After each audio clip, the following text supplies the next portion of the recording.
بسم اللہ الرحمن الرحیم، اللہ کے نام سے جو رحمان اور رحیم ہے۔ الرجال قوامون علی النساء بما فضل اللہ بعضهم علی بعض وبما انفقوا من اموالهم، فالصالحات قانتات حافظات للغيب بما حفظ الله، واللاتي تخافون نشوزهن فعظوهن واهجروهن في المضاجع واضربوهن، فإن أطعنكم فلا تبغوا عليهن سبيلا، ان اللہ کان علیا کبیرا۔ مرد عورتوں پر قوام ہیں اس بنا پر کہ اللہ نے ان میں سے ایک کو دوسرے پر فضیلت دی ہے، اور اس بنا پر کہ مرد اپنے مال خرچ کرتے ہیں۔ بس جو صالح عورتیں ہیں وہ اطاعت شعار ہوتی ہیں، اور مردوں کے پیچھے اللہ کی حفاظت و نگرانی میں ان کے حقوق کی حفاظت کرتی ہیں۔ اور جن عورتوں سے تمہیں سرکشی کا اندیشہ ہو انہیں سمجھاؤ، خوابگاہوں میں ان سے علیحدہ رہو اور مارو۔ پھر اگر وہ تمہاری مطیع ہو جائیں تو خواہ مخواہ ان پر دست درازی کے لیے بہانے تلاش نہ کرو۔ یقین رکھو کہ اوپر اللہ موجود ہے جو بڑا اور بالا تر ہے۔ مرد عورتوں پر قوام ہیں۔ قوام یا قیم اس شخص کو کہتے ہیں جو کسی فرد یا ادارے یا نظام کے معاملات کو درست حالت میں چلانے اور اس کی حفاظت و نگہبانی کرنے اور اس کی ضروریات مہیا کرنے کا ذمہ دار ہو۔ اللہ نے ان میں سے ایک کو دوسرے پر فضیلت دی ہے۔ یہاں فضیلت بمعنی شرف اور کرامت اور عزت نہیں ہے جیسا کہ ایک عام اردو خواں آدمی اس لفظ کا مطلب لے گا، بلکہ یہاں یہ لفظ اس معنی میں ہے کہ ان میں سے ایک صنف یعنی مرد کو اللہ نے طبعاً بعض ایسی خصوصیات اور قوتیں عطا کی ہیں جو دوسری صنف یعنی عورت کو نہیں دیں یا اس سے کم دی ہیں۔ اس بنا پر خاندانی نظام میں مرد ہی قوام ہونے کی اہلیت رکھتا ہے، اور عورت فطرتاً ایسی بنائی گئی ہے کہ اسے خاندانی زندگی میں مرد کی حفاظت و خبرگیری کے تحت رہنا چاہیے۔ ان کے حقوق کی حفاظت کرتی ہیں۔ حدیث میں آیا ہے کہ نبی صلی اللہ علیہ وسلم نے فرمایا، بہترین بیوی وہ ہے کہ جب تم اسے دیکھو تو تمہارا جی خوش ہو جائے، جب تم اسے کسی بات کا حکم دو تو وہ تمہاری اطاعت کرے، اور جب تم گھر میں نہ ہو تو وہ تمہارے پیچھے تمہارے مال کی اور اپنے نفس کی حفاظت کرے۔ مگر یہاں یہ بات اچھی طرح سمجھ لینا چاہیے کہ عورت پر اپنے شوہر کی اطاعت سے اہم اقدام اپنے خالق کی اطاعت ہے۔ لہذا اگر کوئی شوہر خدا کی معصیت کا حکم دے یا خدا کے عائد کیے ہوئے کسی فرض سے باز رکھنے کی کوشش کرے تو اس کی اطاعت سے انکار کر دینا عورت کا فرض ہے۔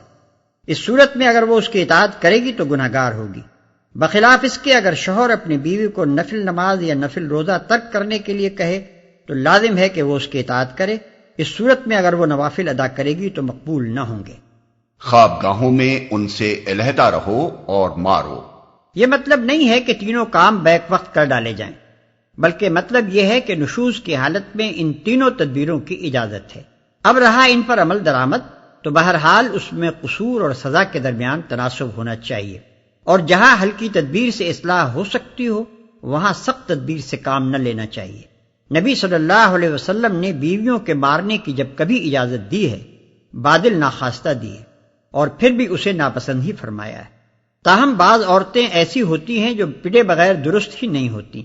ایسی حالت میں نبی صلی اللہ علیہ وسلم نے ہدایت فرمائی ہے کہ منہ پر نہ مارا جائے، بے رحمی سے نہ مارا جائے، اور ایسی چیز سے نہ مارا جائے جو جسم پر نشان چھوڑ جائے۔ وَإِنْ خِفْتُمْ شِقَاقَ بَيْنِهِمَا فَابْعَثُوا حَكَمًا مِّنْ أَهْلِهِ وَحَكَمًا مِّنْ أَهْلِهَا إِن يُرِيدَا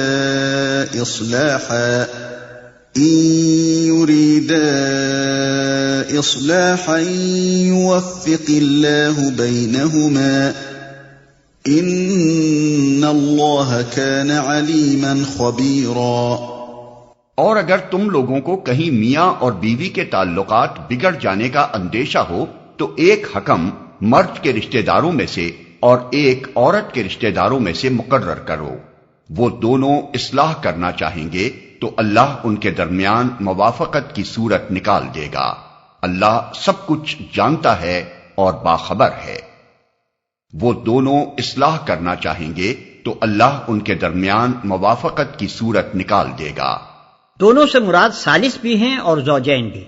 ہر جھگڑے میں صلح ہونے کا امکان ہے بشرطے کہ فریقین بھی صلح پسند ہوں اور بیچ والے بھی چاہتے ہوں کہ فریقین میں کسی طرح صفائی ہو جائے۔ اللہ سب کچھ جانتا ہے اور باخبر ہے۔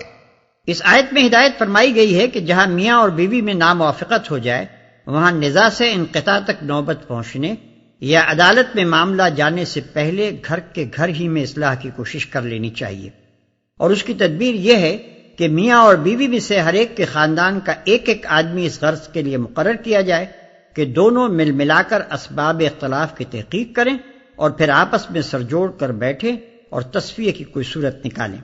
یہ پنچ یا ثالث مقرر کرنے والا کون ہو، اس سوال کو اللہ تعالی نے مبہم رکھا ہے تاکہ اگر زوجین خود چاہیں تو اپنے اپنے رشتہ داروں میں سے خود ہی ایک ایک آدمی کو اپنے اختلاف کا فیصلہ کرنے کے لیے منتخب کر لیں، ورنہ دونوں خاندانوں کے بڑے بوڑھے مداخلت کر کے پنچ مقرر کریں، اور اگر مقدمہ عدالت میں پہنچ ہی جائے تو عدالت خود کوئی کارروائی کرنے سے پہلے خاندانی پنچ مقرر کر کے اصلاح کی کوشش کرے۔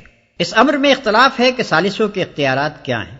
فقہا میں سے ایک گروہ کہتا ہے کہ یہ ثالث فیصلہ کرنے کا اختیار نہیں رکھتے، البتہ تصفیہ کی جو صورت ان کے نزدیک مناسب ہو اس کے لیے سفارش کر سکتے ہیں۔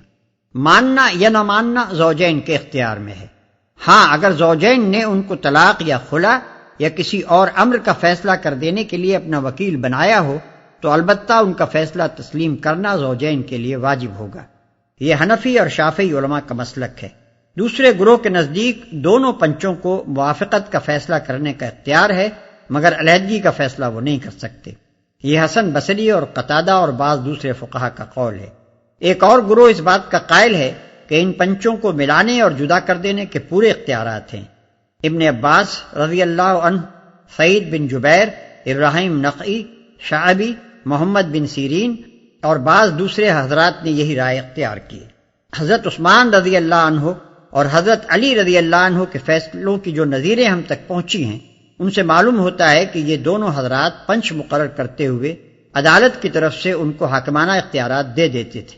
چنانچہ حضرت عقیل ابن ابی طالب اور ان کی بیوی فاطمہ بنت عتبہ بن ربیعہ کا مقدمہ جب حضرت عثمان رضی اللہ عنہ کی عدالت میں پیش ہوا تو انہوں نے شوہر کے خاندان میں سے حضرت ابن عباس رضی اللہ عنہ کو اور بیوی کے خاندان میں سے حضرت معاویہ رضی اللہ عنہ بن ابی سفیان کو پنچ مقرر کیا اور ان سے کہا کہ اگر آپ دونوں کی رائے میں ان کے درمیان تفریق کر دینا ہی مناسب ہو تو تفریق کر دیں۔ اسی طرح ایک مقدمے میں حضرت علی رضی اللہ عنہ نے حکم مقرر کیے اور ان کو اختیار دیا کہ چاہیں ملا دیں اور چاہیں جدا کر دیں۔ اس سے معلوم ہوا کہ پنچ بطور خود تو عدالتی اختیارات نہیں رکھتے، البتہ اگر عدالت ان کو مقرر کرتے وقت انہیں اختیارات دے دے تو پھر ان کا فیصلہ ایک عدالتی فیصلے کی طرح نافذ ہوگا۔ وَاعْبُدُوا اللَّهَ وَلَا تُشْرِكُوا بِهِ شَيْئًا وَبِالْوَالِدَيْنِ إِحْسَانًا وَبِذِي الْقُرْبَى وَالْيَتَامَى وَالْمَسَاكِينِ وَالْجَارِ ذِي الْقُرْبَى وَالْجَارِ الْجُنُبِ وَالصَّاحِبِ بِالْجَنبِ وَابْنِ السَّبِيلِ وَمَا مَلَكَتْ أَيْمَانُكُمْ ان اللہ لا يحب من كان مختالا فخورا۔ اور تم سب اللہ کی بندگی کرو، اس کے ساتھ کسی کو شریک نہ بناؤ، ماں باپ کے ساتھ نیک برتاؤ کرو، قرابت داروں اور یتیموں اور مسکینوں کے ساتھ حسن سلوک سے پیش آؤ، اور پڑوسی رشتہ دار سے، اجنبی ہمسائے سے، پہلو کے ساتھی اور مسافر سے، اور ان لونڈی غلاموں سے جو تمہارے قبضے میں ہوں احسان کا معاملہ رکھو۔ یقین جانو اللہ کسی ایسے شخص کو پسند نہیں کرتا جو اپنے پندار میں مغرور ہو اور اپنی بڑائی پر فخر کرے۔ پہلو کے ساتھی اور مسافر سے متن میں الصاحب بالجنب فرمایا گیا ہے، جس سے مراد ہم نشین دوست بھی ہے اور ایسا شخص بھی جس سے کہیں کسی وقت آدمی کا ساتھ ہو جائے۔ مثلاً آپ بازار میں جا رہے ہوں اور کوئی شخص آپ کے ساتھ راستہ چل رہا ہو، یا کسی دکان پر آپ سودا خرید رہے ہوں اور کوئی دوسرا خریدار بھی آپ کے پاس بیٹھا ہو، یا سفر کے دوران میں کوئی شخص آپ کا ہم سفر ہو، یہ عارضی ہمسائیگی بھی ہر مہذب اور شریف انسان پر ایک حق عائد کرتی ہے، جس کا تقاضا یہ ہے کہ وہ حتی الامکان اس کے ساتھ نیک برتاؤ کرے اور اسے تکلیف دینے سے مجتنب رہے۔ الذين يبخلون ويأمرون الناس بالبخل ويكتمون ما آتاهم الله من فضله وأعتدنا للكافرين عذابا مهينا۔ اور ایسے لوگ بھی اللہ کو پسند نہیں ہیں جو کنجوسی کرتے ہیں اور دوسروں کو بھی کنجوسی کی ہدایت کرتے ہیں، اور جو کچھ اللہ نے اپنے فضل سے انہیں دیا ہے اسے چھپاتے ہیں۔ ایسے کافر نعمت لوگوں کے لیے ہم نے رسوا کن عذاب مہیا کر رکھا ہے، اور جو کچھ اللہ نے اپنے فضل سے انہیں دیا ہے اسے چھپاتے ہیں۔ اللہ کے فضل کو چھپانا یہ ہے کہ آدمی اس طرح رہے گویا کہ اللہ نے اس پر فضل نہیں کیا ہے۔ مثلا کسی کو اللہ نے دولت دی ہو اور وہ اپنی حیثیت سے گر کر رہے، نہ اپنی ذات اور اپنے اہل و عیال پر خرچ کرے، نہ بندگان خدا کی مدد کرے، نہ نیک کاموں میں حصہ لے۔ لوگ دیکھیں تو سمجھیں کہ بیچارہ بڑا ہی خستہ حال ہے۔ یہ دراصل اللہ تعالیٰ کی سخت ناشکری ہے۔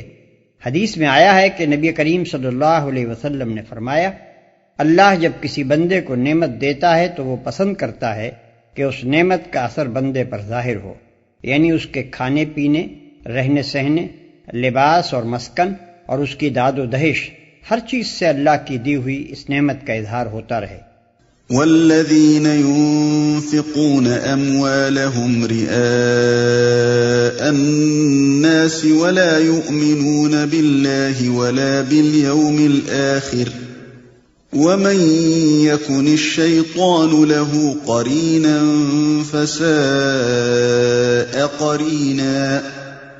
اور وہ لوگ بھی اللہ کو ناپسند ہیں جو اپنے مال محض لوگوں کو دکھانے کے لیے خرچ کرتے ہیں اور در حقیقت نہ اللہ پر ایمان رکھتے ہیں نہ روز آخر پر۔ سچ یہ ہے کہ شیطان جس کا رفیق ہوا اسے بہت ہی بری رفاقت میسر آئی۔ وَمَاذَا عَلَيْهِمْ لَوْ آمَنُوا بِاللَّهِ وَالْيَوْمِ الْآخِرِ وَأَنفَقُوا مِمَّا رَزَقَهُمُ اللَّهُ وَكَانَ اللَّهُ بِهِمْ عَلِيمًا۔ آخر ان لوگوں پر کیا آفت آ جاتی اگر یہ اللہ اور روز آخر پر ایمان رکھتے اور جو کچھ اللہ نے دیا ہے اس میں سے خرچ کرتے۔ اگر یہ ایسا کرتے تو اللہ سے ان کی نیکی کا حال چھپا نہ رہ جاتا۔ ان اللہ لا یظلم مثقال ذرہ وَإِن تَكُ حَسَنَةً يُضَاعِفْهَا وَيُؤْتِ مِن لَّدُنْهُ أَجْرًا عَظِيمًا۔ اللہ کسی پر ذرہ برابر بھی ظلم نہیں کرتا، اگر کوئی ایک نیکی کرے تو اللہ اسے دو چند کرتا ہے اور پھر اپنی طرف سے بڑا اجر عطا فرماتا ہے۔ فَكَيْفَ إِذَا جِئْنَا مِن كُلِّ أُمَّةٍ بِشَهِيدٍ وَجِئْنَا بِكَ عَلَى هَؤُلَاءِ شَهِيدًا۔ پھر سوچو کہ اس وقت یہ کیا کریں گے جب ہم ہر امت میں سے ایک گواہ لائیں گے اور ان لوگوں پر تمہیں یعنی محمد صلی اللہ علیہ وسلم کو گواہ کی حیثیت سے کھڑا کریں گے۔ یعنی ہر دور کا پیغمبر اپنے دور کے لوگوں پر اللہ کی عدالت میں گواہی دے گا کہ زندگی کا وہ سیدھا راستہ اور فکر و عمل کا وہ صحیح طریق جس کی تعلیم آپ نے مجھے دی تھی اسے میں نے ان لوگوں تک پہنچا دیا تھا۔ پھر یہی شہادت محمد صلی اللہ علیہ وسلم اپنے دور کے لوگوں پر دیں گے، اور قرآن سے معلوم ہوتا ہے کہ آپ کا دور آپ کے بعثت کے وقت سے قیامت تک ہے۔ يَوْمَئِذٍ يَوَدُّ الَّذِينَ كَفَرُوا وَعَصَوُا الرَّسُولَ لَوْ تُسَوَّىٰ بِهِمُ الْأَرْضُ وَلَا يَكْتُمُونَ اللَّهَ حَدِيثًا۔ اس وقت وہ سب لوگ جنہوں نے رسول کی بات نہ مانی اور اس کی نافرمانی کرتے رہے تمنا کریں گے کہ کاش زمین پھٹ جائے اور وہ اس میں سما جائیں۔ وہاں یہ اپنی کوئی بات اللہ سے نہ چھپا سکیں گے۔ يا أيها الذين آمنوا لا تقربوا الصلاة وأنتم سكارى حتى تعلموا ما تقولون ولا جنبا إلا عابري سبيل حتى تغتسلوا وَإِن كُنتُم مَّرْضَىٰ أَوْ عَلَىٰ سَفَرٍ أَوْ جَاءَ أَحَدٌ مِّنكُم مِّنَ الْغَائِطِ أَوْ لَامَسْتُمُ النِّسَاءَ فَلَمْ تَجِدُوا مَاءً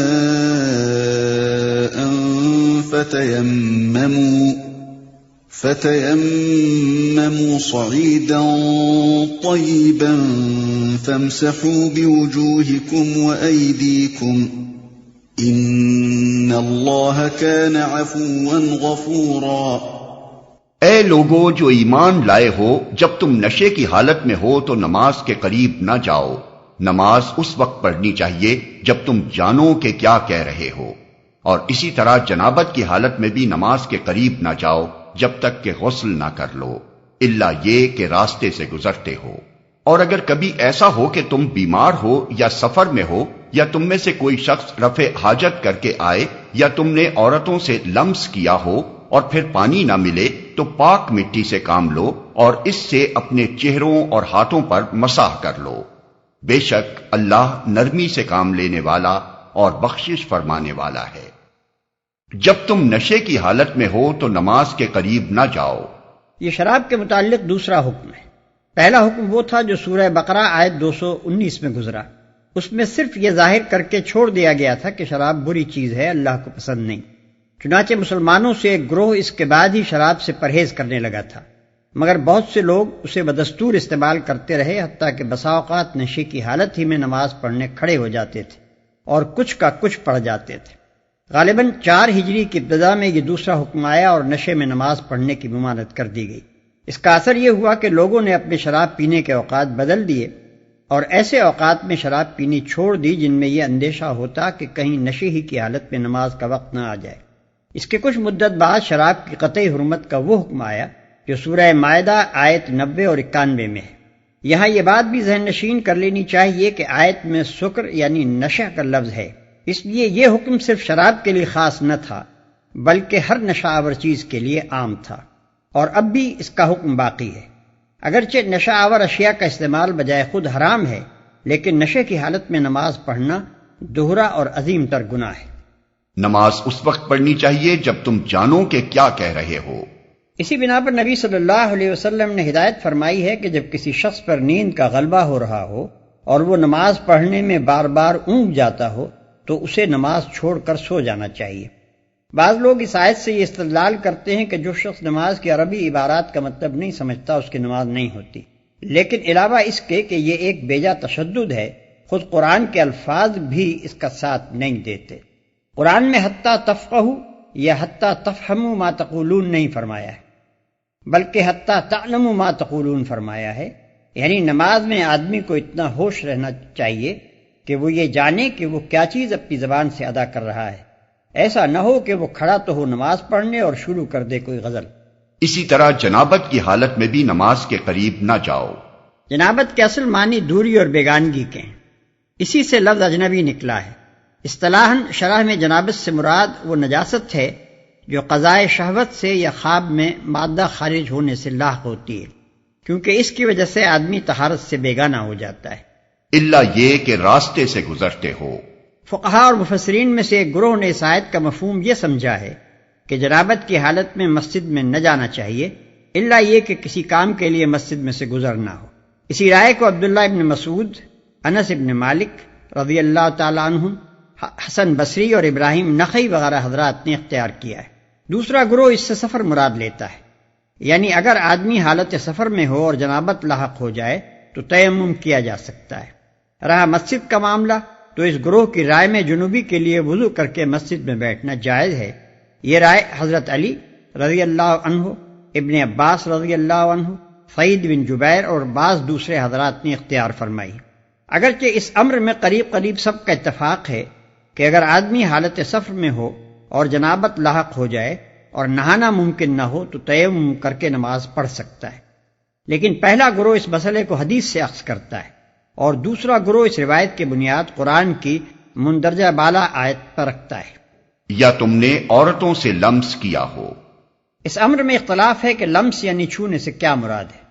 حضرات علی، ابن عباس، ابو موسیٰ اشعری، ابی ابن کعب رضوان اللہ تعالی علیہم اجمعین اور سعید بن جبیر، حسن بصری اور متعدد ائمہ کی رائے ہے کہ اس سے مراد مباشرت ہے، اور اسی رائے کو امام ابو حنیفہ رحمۃ اللہ علیہ اور ان کے اصحاب اور امام سفیان ثوری نے اختیار کیا ہے۔ بخلاف اس کے حضرت عبداللہ ابن مسعود رضی اللہ عنہ اور عبداللہ ابن عمر رضی اللہ عنہ کی رائے ہے، اور بعضی روایات سے معلوم ہوتا ہے کہ حضرت عمر ابن خطاب رضی اللہ عنہ کی بھی یہی رائے ہے کہ اس سے مراد چھونا یا ہاتھ لگانا ہے، اور اسی رائے کو امام شافعی رحمۃ اللہ علیہ نے اختیار کیا ہے۔ بعض ائمہ نے بیچ کا مسلک بھی اختیار کیا ہے۔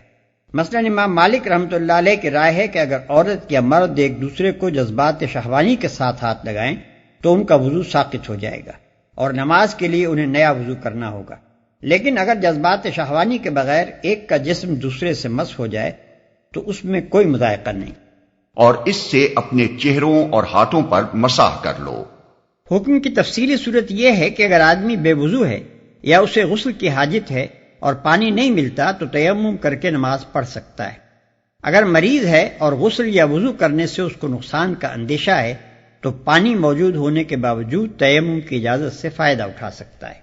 تیمم کے معنی قصد کرنے کے ہیں، مطلب یہ ہے کہ جب پانی نہ ملے یا پانی ہو اور اس کا استعمال ممکن نہ ہو تو پاک مٹی کا قصد کرو۔ تیمم کے طریقے میں فقہا کے درمیان اختلاف ہے۔ ایک گروہ کے نزدیک اس کا طریقہ یہ ہے کہ ایک دفعہ مٹی پر ہاتھ مار کر منہ پر پھیر لیا جائے، پھر دوسری دفعہ ہاتھ مار کر کوہنیوں تک ہاتھوں پر پھیر لیا جائے۔ امام ابو حنیفہ رحمۃ اللہ علیہ، امام شافعی رحمۃ اللہ علیہ، امام مالک رحمۃ اللہ علیہ اور اکثر فقہا کا یہی مذہب ہے، اور صحابہ و تابعین میں سے حضرت علی رضی اللہ عنہ، عبداللہ ابن عمر رضی اللہ عنہ، حسن بصری، شعبی اور سالم بن عبداللہ وغیرہ ہم اس کے قائل تھے۔ دوسرے گروہ کے نزدیک صرف ایک دفعہ ہی ہاتھ مارنا کافی ہے، وہی ہاتھ منہ پر بھی پھیر لیا جائے اور اسی کو کلائی تک ہاتھوں پر بھی پھیر لیا جائے، کوہنیوں تک مسح کرنے کی ضرورت نہیں۔ یہ عطا اور مکحول اور اوزاعی اور احمد ابن حنبل رحمہ اللہ کا مذہب ہے، اور عموماً حضرات اہل حدیث اسی کے قائل ہیں۔ تیمم کے لیے ضروری نہیں کہ زمین ہی پر ہاتھ مارا جائے، اس غرض کے لیے ہر گرد آلود چیز اور ہر وہ چیز جو خشک اجزاء ارضی پر مشتمل ہو کافی ہے۔ بعض لوگ اعتراض کرتے ہیں کہ اس طرح مٹی پر ہاتھ مار کر منہ اور ہاتھوں پر پھیر لینے سے آخر طہارت کس طرح حاصل ہو سکتی ہے، لیکن در حقیقت یہ آدمی میں طہارت کے حس اور نماز کا احترام قائم رکھنے کے لیے ایک اہم نفسیاتی تدبیر ہے۔ اس سے فائدہ یہ ہے کہ آدمی خواہ کتنی ہی مدت تک پانی استعمال کرنے پر قادر نہ ہو، بہرحال اس کے اندر طہارت کا احساس برقرار رہے گا۔ پاکیزگی کے جو قوانین شریعت میں مقرر کر دیے گئے ہیں ان کی پابندی وہ برابر کرتا رہے گا، اور اس کے ذہن سے قابل نماز ہونے کی حالت اور قابل نماز نہ ہونے کی حالت کا فرق و امتیاز کبھی محو نہ ہو سکے گا۔ أَلَمْ تَرَ إِلَى الَّذِينَ أُوتُوا نَصِيبًا مِنَ الْكِتَابِ يَشْتَرُونَ الضَّلَالَةَ وَيُرِيدُونَ أَن تَضِلُّوا السَّبِيلَ۔ تم نے ان لوگوں کو بھی دیکھا جنہیں کتاب کے علم کا کچھ حصہ دیا گیا ہے، وہ خود ضلالت کے خریدار بنے ہوئے ہیں اور چاہتے ہیں کہ تم بھی راہ گم کر دو۔ جنہیں کتاب کے علم کا کچھ حصہ دیا گیا ہے۔ علماء اہل کتاب کے متعلق قرآن نے اکثر یہ الفاظ استعمال کیے ہیں کہ انہیں کتاب کے علم کا کچھ حصہ دیا گیا ہے۔ اس کی وجہ یہ ہے کہ اول تو انہوں نے کتاب الہی کا ایک حصہ گم کر دیا تھا، پھر جو کچھ کتاب الہی میں سے ان کے پاس موجود تھا اس کی روح اور اس کے مقصد و مدعا سے بھی وہ بیگانہ ہو چکے تھے۔ ان کی تمام دلچسپیاں لفظی بحثوں اور احکام کے جزیات اور عقائد کی فلسفیانہ پیچیدگیوں تک محدود تھیں۔ یہی وجہ تھی کہ وہ دین کی حقیقت سے ناشنا اور دینداری کے جوہر سے خالی تھے، اگرچہ علماء دین اور پیشوایان ملت کہے جاتے تھے۔ واللہ اعلم باعدائکم وکفى باللہ ولیا وکفى باللہ نصیرا۔ اللہ تمہارے دشمنوں کو خوب جانتا ہے اور تمہاری حمایت و مددگاری کے لیے اللہ ہی کافی ہے۔ من الذين هادوا يحرفون الكلم عن مواضعه ويقولون سمعنا وعصينا واسمع غير مسمع وراعنا ليا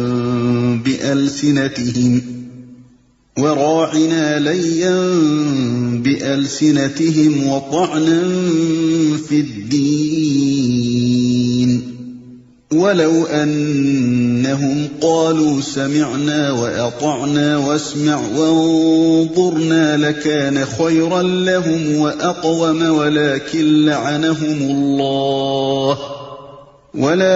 لَعَنَهُمُ اللَّهُ بِكُفْرِهِمْ فَلَا يُؤْمِنُونَ إِلَّا قَلِيلًا۔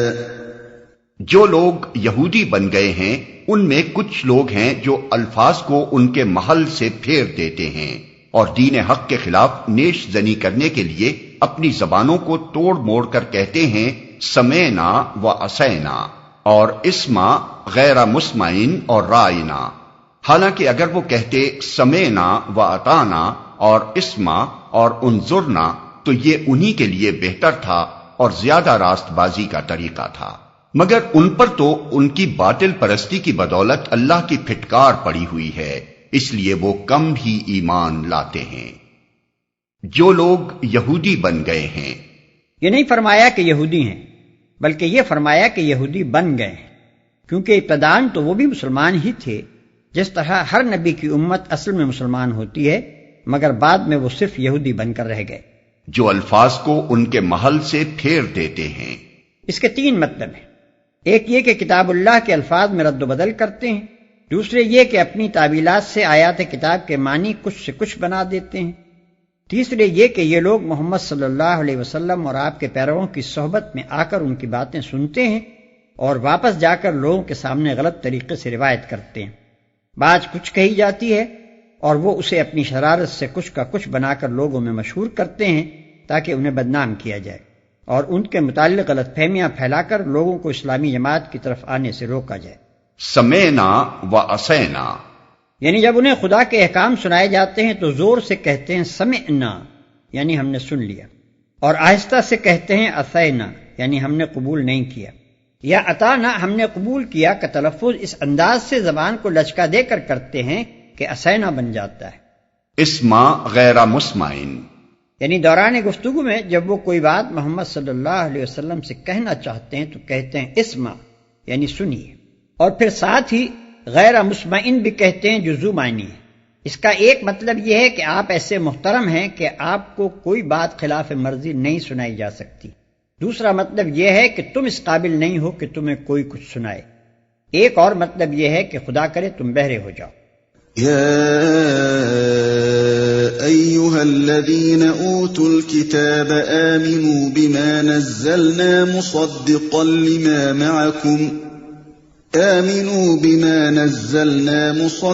لما معكم من قبل أن نطمس وجوها فنردها على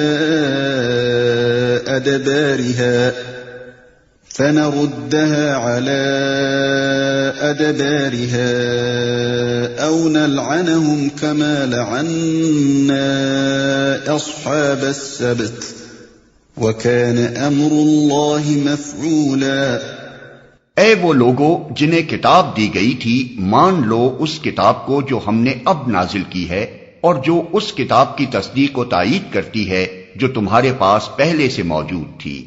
اس پر ایمان لے آؤ قبل اس کے کہ ہم چہرے بگاڑ کر پیچھے پھیر دیں یا ان کو اسی طرح لعنت زدہ کر دیں جس طرح سبت والوں کے ساتھ ہم نے کیا تھا، اور یاد رکھو کہ اللہ کا حکم نافذ ہو کر رہتا ہے۔ ان اللہ لا يغفر ان يشرك به ويغفر ما دون ذلك لمن يشاء ومن يشرك بالله فقد افترى اثما عظيما۔ اللہ بس شرک ہی کو معاف نہیں کرتا، اس کے ماں سوا دوسرے جس قدر گناہ ہیں وہ جس کے لیے چاہتا ہے معاف کر دیتا ہے۔ اللہ کے ساتھ جس نے کسی اور کو شریک ٹھہرایا اس نے تو بہت ہی بڑا جھوٹ تصنیف کیا اور بڑے سخت گناہ کی بات کی۔ اللہ بس شرک ہی کو معاف نہیں کرتا۔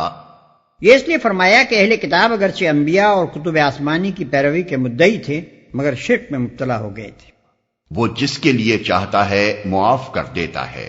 اس کا مطلب یہ نہیں ہے کہ آدمی بس شرک نہ کرے باقی دوسرے گناہ دل کھول کر کرتا رہے، بلکہ دراصل اس سے یہ بات ذہن نشین کرانی مقصود ہے کہ شرک جس کو ان لوگوں نے بہت معمولی چیز سمجھ رکھا تھا تمام گناہوں سے بڑا گناہ ہے، حتیٰ کہ اور گناہوں کی معافی تو ممکن ہے مگر یہ ایسا گناہ ہے کہ معاف نہیں کیا جا سکتا۔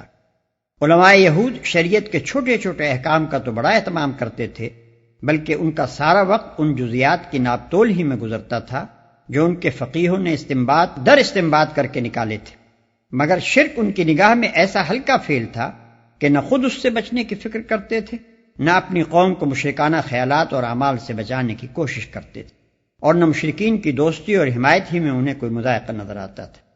أَلَمْ تَرَ إِلَى الَّذِينَ يُزَكُّونَ أَنفُسَهُم بَلِ اللَّهُ يُزَكِّي مَن يَشَاءُ وَلَا يُظْلَمُونَ فَتِيلًا۔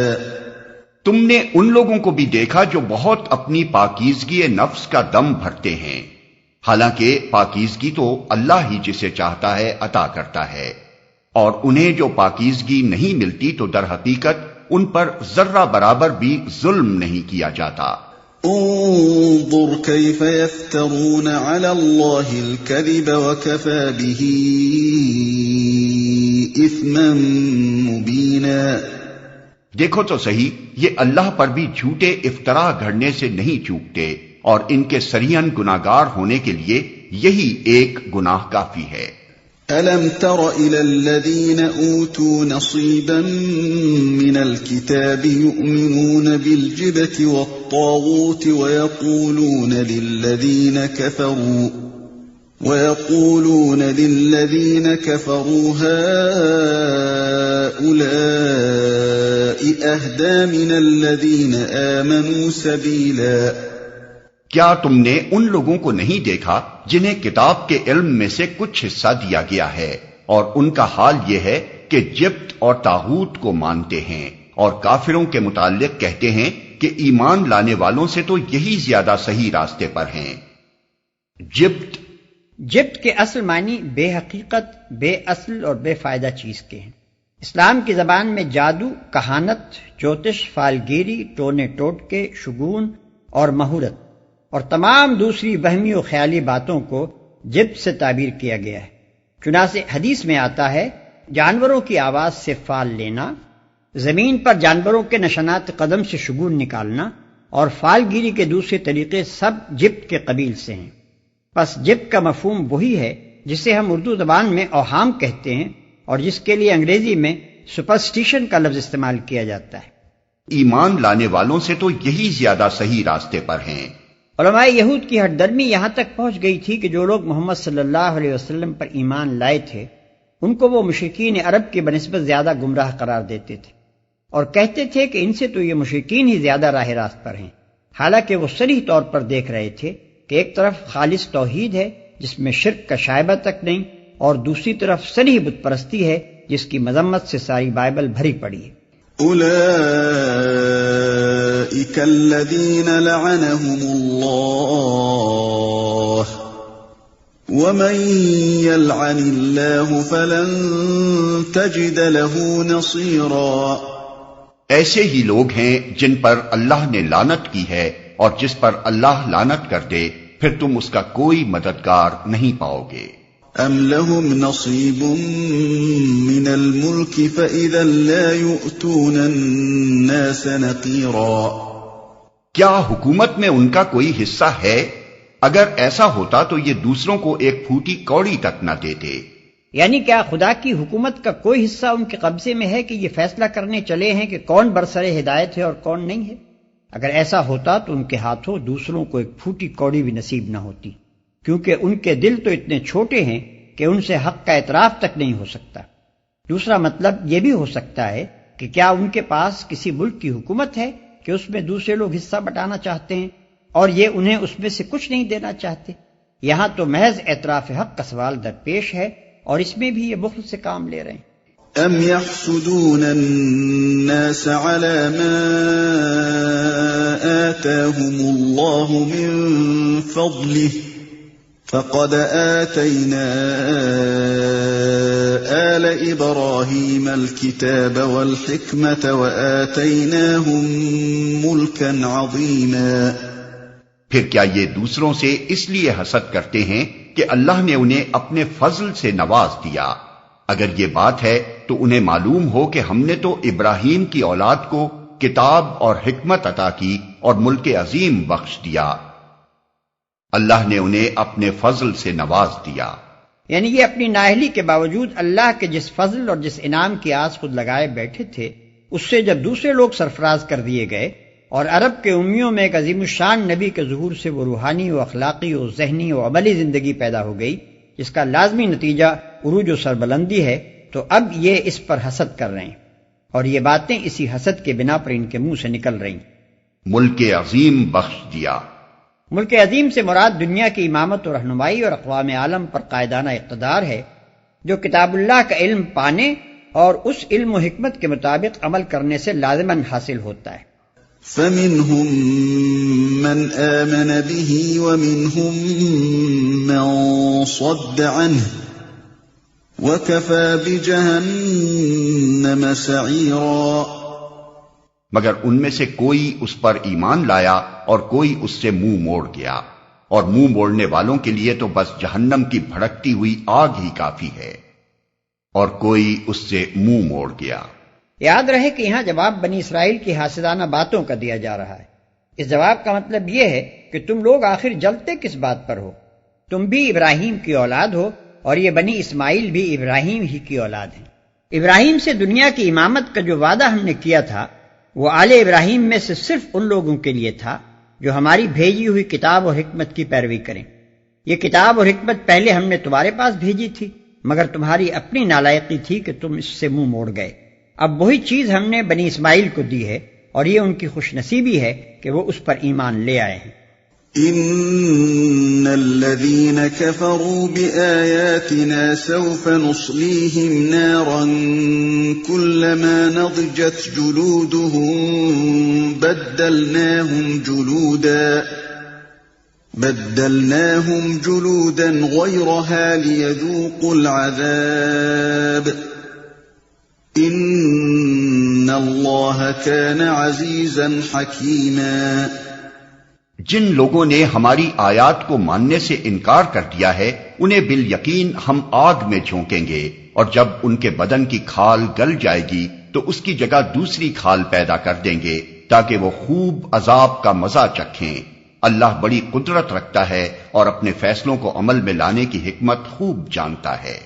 والذین آمنوا وعملوا الصالحات سندخلهم جنات تجری من تحتها الانہار خالدین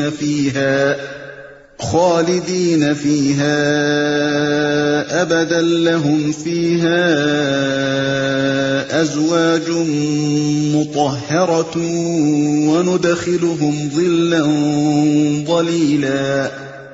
اور جن لوگوں نے ہماری آیات کو مان لیا اور نیک عمل کیے ان کو ہم ایسے باغوں میں داخل کریں گے جن کے نیچے نہریں بہتی ہوں گی، جہاں وہ ہمیشہ ہمیشہ رہیں گے، اور ان کو پاکیزہ بیویاں ملیں گی اور انہیں ہم گھنی چھاؤں میں رکھیں گے۔ ان اللہ یأمرکم ان تؤدوا الامانات الى اہلها واذا حکمتم بین الناس ان تحکموا بالعدل ان اللہ نعم ما یعظکم به ان اللہ کان سمیعا بصیرا۔ مسلمانوں، اللہ تمہیں حکم دیتا ہے کہ امانتیں اہل امانت کے سپرد کر دو، اور جب لوگوں کے درمیان فیصلہ کرو تو عدل کے ساتھ کرو۔ اللہ تم کو نہایت عمدہ نصیحت کرتا ہے اور یقیناً اللہ سب کچھ سنتا اور دیکھتا ہے۔ اور جب لوگوں کے درمیان فیصلہ کرو تو عدل کے ساتھ کرو۔ یعنی تم ان برائیوں سے بچے رہنا جن میں بنی اسرائیل مبتلا ہو گئے ہیں۔ بنی اسرائیل کی بنیادی غلطیوں میں سے ایک یہ تھی کہ انہوں نے اپنے انحطاط کے زمانے میں امانتیں یعنی ذمہ داری کے منصب اور مذہبی پیشوائی اور قومی سرداری کے مرتبے یعنی پوزیشنز آف ٹرسٹ ایسے لوگوں کو دینے شروع کر دیے جو نااہل، کم ظرف، بد اخلاق، بد دیانت اور بدکار تھے۔ نتیجہ یہ ہوا کہ برے لوگوں کی قیادت میں ساری قوم خراب ہوتی چلی گئی۔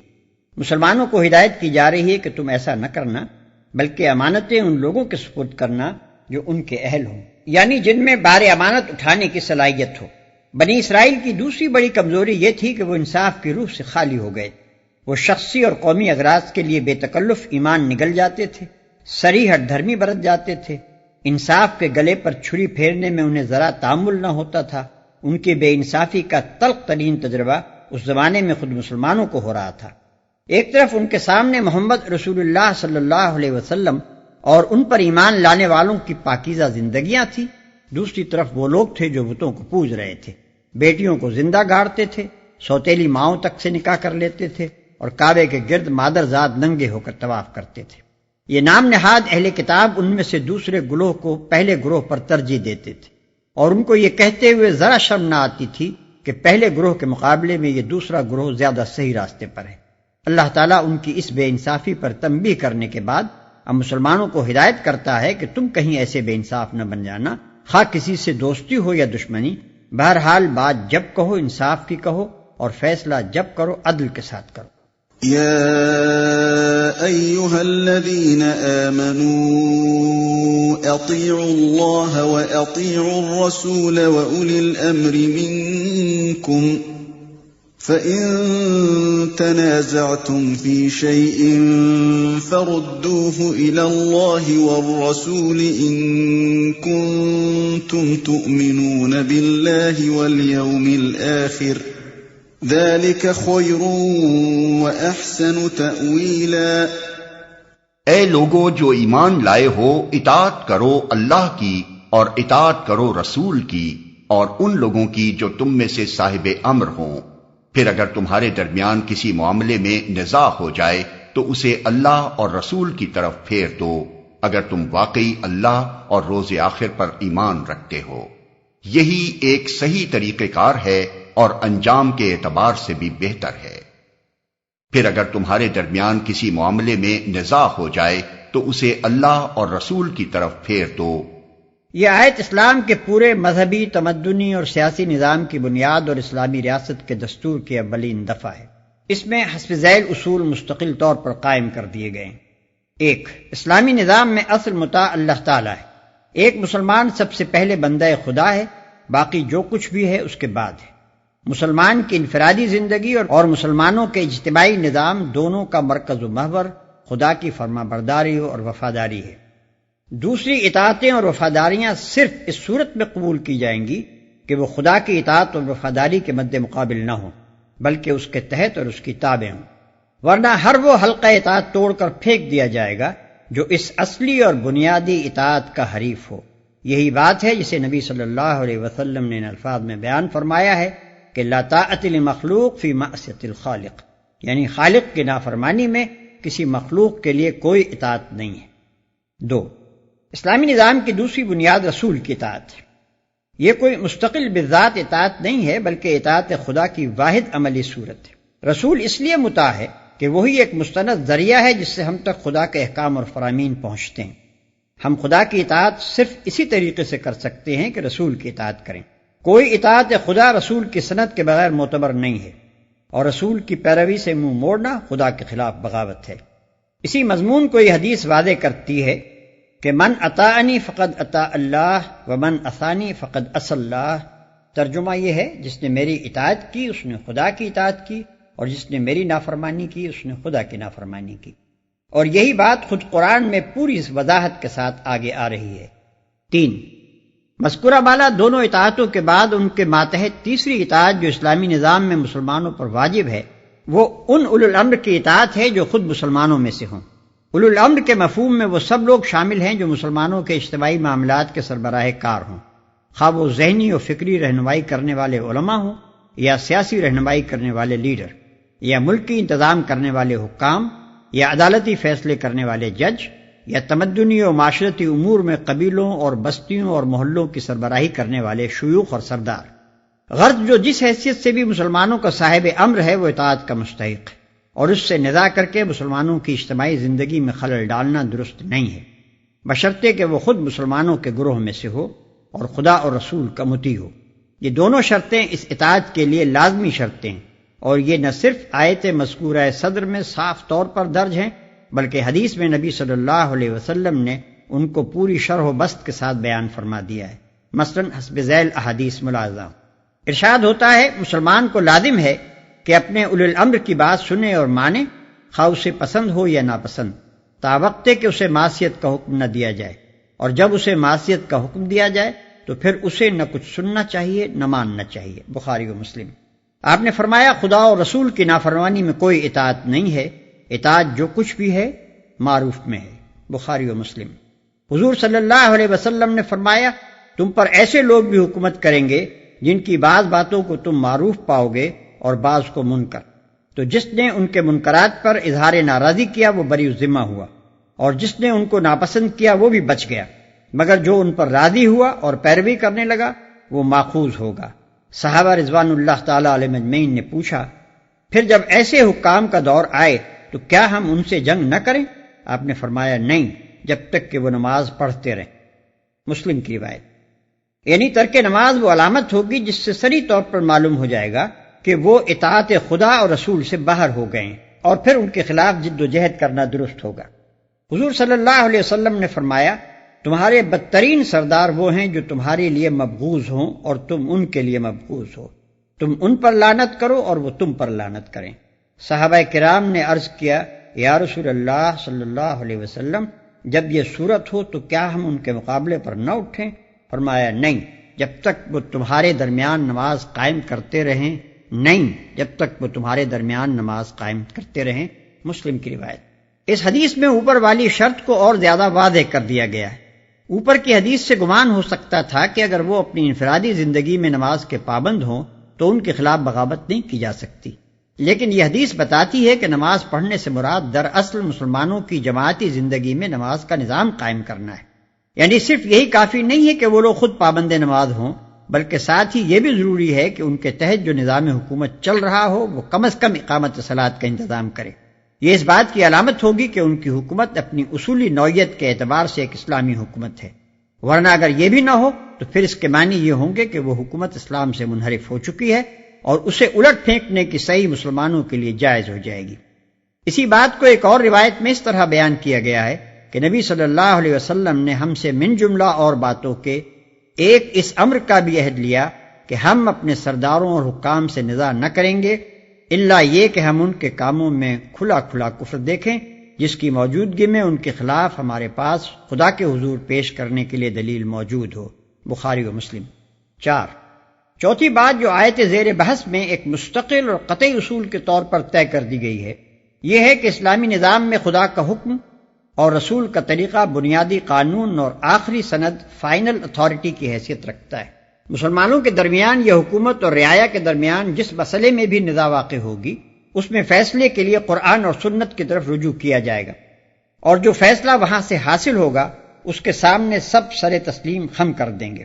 اس طرح تمام مسائل زندگی میں کتاب اللہ و سنت رسول اللہ کو سند اور مرجع اور حرف آخر تسلیم کرنا اسلامی نظام کی وہ لازمی خصوصیت ہے جو اسے کافرانہ نظام زندگی سے ممیز کرتی ہے۔ جس نظام میں یہ چیز نہ پائی جائے وہ بالیقین ایک غیر اسلامی نظام ہے۔ اس موقع پر بعض لوگ یہ شبہ پیش کرتے ہیں کہ تمام مسائل زندگی کے فیصلے کے لیے کتاب اللہ و سنت رسول اللہ کی طرف کیسے رجوع کیا جا سکتا ہے جبکہ میونسپلٹی اور ریلوے اور ڈاک خانے کے قواعد و ضوابط اور ایسے ہی بے شمار معاملات کے احکام سرے سے وہاں موجود ہی نہیں ہیں۔ لیکن در حقیقت یہ شبہ اصول دین کو نہ سمجھنے سے پیدا ہوتا ہے۔ مسلمان کو جو چیز کافر سے ممیز کرتی ہے وہ یہ ہے کہ کافر مطلق آزادی کا مدعی ہے اور مسلمان فی الاصل بندہ ہونے کے بعد صرف اس دائرے میں آزادی سے متمتع ہوتا ہے جو اس کے رب نے اسے دی ہے۔ کافر اپنے سارے معاملات کا فیصلہ خود اپنے بنائے ہوئے اصول اور قوانین اور ضوابط کے مطابق کرتا ہے اور سرے سے کسی خدائی سند کا اپنے آپ کو حاجت مند سمجھتا ہی نہیں۔ اس کے برعکس مسلمان اپنے ہر معاملے میں سب سے پہلے خدا اور اس کے رسول صلی اللہ علیہ وسلم کی طرف رجوع کرتا ہے، پھر اگر وہاں سے کوئی حکم ملے تو وہ اس کی پیروی کرتا ہے، اور اگر کوئی حکم نہ ملے تو وہ صرف اسی صورت میں آزادی عمل برتتا ہے، اور اس کی یہ آزادی عمل اس حجت پر مبنی ہوتی ہے کہ اس معاملے میں شارع کا کوئی حکم نہ دینا اس کی طرف سے آزادی عمل عطا کیے جانے کی دلیل ہے۔ یہی ایک صحیح طریقہ کار ہے اور انجام کے اعتبار سے بھی بہتر ہے۔ قرآن مجید چونکہ محض کتاب آئین ہی نہیں ہے بلکہ کتاب تعلیم و تلقین اور صحیفہ وعظ و ارشاد بھی ہے، اس لیے پہلے فقرے میں جو قانونی اصول بیان کیے گئے تھے اب اس دوسرے فقرے میں ان کی حکمت و مصلحت سمجھائی جا رہی ہے۔ اس میں 2 باتیں ارشاد ہوئی ہیں، ایک یہ کہ مذکورہ بالا چاروں اصولوں کی پیروی کرنا ایمان کا لازمی تقاضا ہے، مسلمان ہونے کا دعویٰ اور ان اصولوں سے انحراف، یہ دونوں چیزیں ایک جگہ جمع نہیں ہو سکتی۔ دوسرے یہ کہ ان اصولوں پر اپنے نظام زندگی کو تعمیر کرنے ہی میں مسلمانوں کی بہتری بھی ہے، صرف یہی ایک چیز ان کو دنیا میں صراط مستقیم پر قائم رکھ سکتی ہے اور اسی سے ان کی عاقبت بھی درست ہو سکتی ہے۔ یہ نصیحت ٹھیک اس تقریر کے خاتمے پر ارشاد ہوئی ہے جس میں یہودیوں کی اخلاقی اور دینی حالت پر تبصرہ کیا جا رہا تھا۔ اس طرح ایک نہایت لطیف طریقے سے مسلمانوں کو متنبہ کیا گیا ہے کہ تمہاری پیش رو امت دین کے ان بنیادی اصولوں سے منحرف ہو کر جس پستی میں گر چکی ہے اس سے عبرت حاصل کرو۔ جب کوئی گروہ خدا کی کتاب اور اس کے رسول کی ہدایت کو پس پش ڈال دیتا ہے اور ایسے سرداروں اور رہنماؤں کے پیچھے لگ جاتا ہے جو خدا اور رسول کے مطیع فرمان نہ ہو اور اپنے مذہبی پیشواؤں اور سیاسی حاکموں سے کتاب و سنت کی سند پوچھے بغیر ان کی اطاعت کرنے لگتا ہے تو وہ ان خرابیوں میں مبتلا ہونے سے کسی طرح بچ نہیں سکتا جن میں بنی اسرائیل مبتلا ہوئے۔